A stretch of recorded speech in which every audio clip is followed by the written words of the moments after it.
Hi guys! Welcome to my vlog. Karon din ako kayo mag-counter kong mango fruit. Kanang mga dapita nagkuha di kong mango fruit na di ay ana. No. Kuha ni nabili ni na itong handa sa New Year. So, nagpadayon di kong kuha ana no. Oh. Then nagkuha din kong isa ka biscuit o para sa mango flute. Like, ko nakakuha mango flute na kay ni ice kahi kayo, day.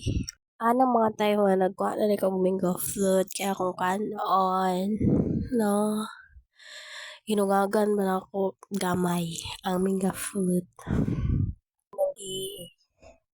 Ako din ang ano, kita ndagway mo ako nang gikanan gamay ang mango flute. So by the way, wa pa ko nahuman dirag kaon-kaon pa ka dira, wa pa na magkuha. So hapit na di ko maman dira no. So gakaon na di ko nag mango flute, diba? Maglaway mo. Lami kayo dahil no. Lami kayo siya nga pugnaw kayo dahil. So, gakaon lang ko. Anto sa maurat na ko mango fruit. Gakaon na ko biscuit. Diba? Well, gakaon ko. Nagtapi pug ko dira. No? Dugay ko naman og kaon na guys. No? Kay katabi ko guys. Kaon baka mangga dira guys.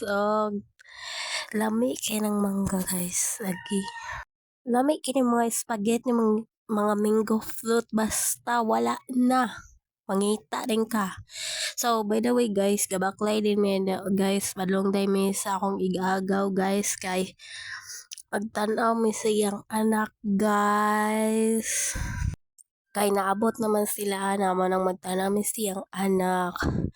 By the way guys, gikan na sila padadian guys. Padulong din mi duha sa akong igagaw guys. Tara di iyang anak guys. Oh. Diba guys, so pretty. Baby girl ba na guys. Cute niya guys. Si Kendall. Dahil nga tabi-tabi din mi dira guys, no.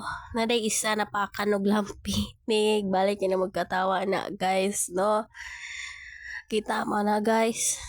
Sa darungan pa din napaakan guys. Kahilak na siya. Ayaw anak guys. Record day ko ani guys kay nagkatawa day ko tulog pa ka naglampinig. So maora din na guys. Bye.